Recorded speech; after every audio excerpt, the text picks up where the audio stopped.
Aujourd'hui, on retrouve le Lévitique, on est au chapitre 25, on va voir les versets 1 à 7. On va terminer le Lévitique cette semaine, parce qu'on n'a plus grand-chose à voir, mais il reste quand même deux ou trois choses qui me paraissent être intéressantes en termes de culture, et j'aimerais bien qu'on prenne le temps de voir ça. Sur le mont Sinaï, le Seigneur adressa la parole à Moïse, parle aux fils d'Israël. Tu leur diras, Dieu sait qu'on l'a entendu cette phrase, quand vous serez entrés dans le pays que je vous donne, la terre observera un repos sabbatique pour le Seigneur. Pendant 6 ans, tu sèmeras ton champ, pendant 6 ans, tu tailleras ta vigne, et tu en ramasseras la récolte. Mais la 7e année sera un sabbat. Une année de repos pour la terre, un sabbat pour le Seigneur. Tu ne sèmeras pas ton champ, tu ne tailleras pas ta vigne, tu ne moissonneras pas ce qui aura poussé tout seul depuis la dernière moisson. Tu ne vendangeras pas les grappes de ta vigne en broussailles. Ce sera une année sabbatique pour la terre. Vous vous nourrirez de ce que la terre aura fait pousser pendant ce sabbat, toi, ton serviteur, ta servante, le salarié ou l'autre que tu héberges, bref, ceux qui sont installés chez toi. Quant à ton bétail et aux animaux sauvages de ton pays, ils se nourriront de tout ce que la terre produira. Voilà, alors évidemment,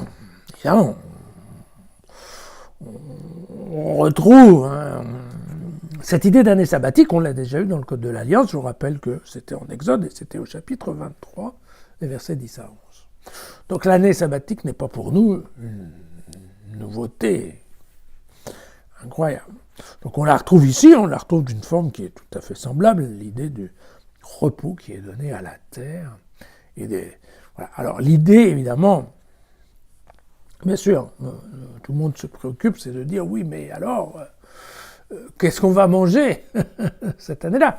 Et il y a une idée sous-jacente qu'on verra ou qu'on verra pas, parce que je ne sais pas si on va aller à cette partie-là, mais on voit ça plutôt à la fin du Lévitique, c'est qu'en fait, la 6e année, Dieu va donner plus de récoltes de telle façon à ce qu'il y ait des réserves qui puissent être consommées pendant l'année sabbatique, bien sûr.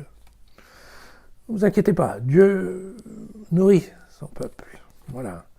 Mais, ce qui est intéressant dans ce texte, c'est quoi? C'est qu'en fait, on retrouve cette idée qui avait déjà été développée en Genèse. On avait vu ça au chapitre 1er, dans les versets 29-30 de la Genèse, où à la fois les hommes et les animaux partageaient, en fait, avaient un régime végétarien, même végétalien.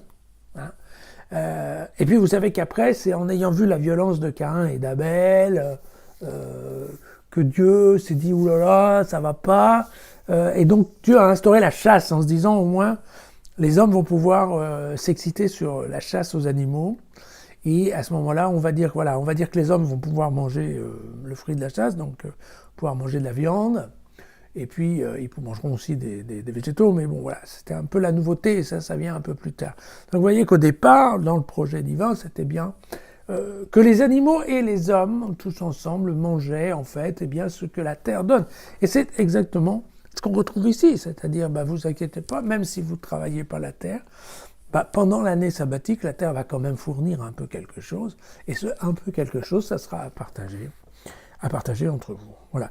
Et donc, c'est intéressant ce texte aussi, pourquoi? Parce que vous voyez qu'ici, le Lévitique est assez clair, il rappelle le rôle nutritif de la terre. Il y a des passages, je ne parlerai pas forcément, qui disent ouvertement qu'on ne peut pas vendre la terre. C'est un bien qui est différent des autres, car c'est un bien qui nourrit. Voilà. Que Dieu a fait la terre pour qu'elle nourrisse l'homme. D'accord? Et donc, cette notion de nourriture, elle est bien réaffirmée dans le Lévitique. Et puis l'autre idée du Lévitique qui vient dans ce texte-là, c'est d'imposer des limites. C'est-à-dire que vous pouvez cultiver la terre, mais attention, au bout de 6 ans, vous arrêtez, vous levez le pied pendant 1 an, et après vous redémarrez. Donc le Lévitique instaure des limites. Or, on retombe sur ce que je vous ai dit samedi dernier, c'est-à-dire, attention, le Lévitique est avant tout un texte qui définit des limites d'espace, des limites de temps, mais typiquement, organiser la vie des hommes au contact de Dieu, puisque Dieu s'est invité au milieu d'eux, eh bien, c'est l'imposition de règles, de limites, et des limites qui vont également concernant l'utilisation de la terre. Voilà, c'est pour ça qu'aujourd'hui, le pape François a développé toute une théologie, on va dire, de la nature, de façon à montrer que la chrétienté, dès le départ, était écologique. On va dire ça comme ça. Ok, à demain.